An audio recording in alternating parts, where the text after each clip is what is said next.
السلام عليكم ورحمة الله وبركاته. أنا هاجر، وأنا أسف من العراقيين، وأنا أصلا أنا آسف.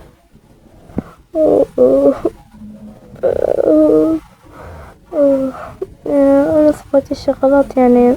آسف يا عراقيين، بس ما قصدي.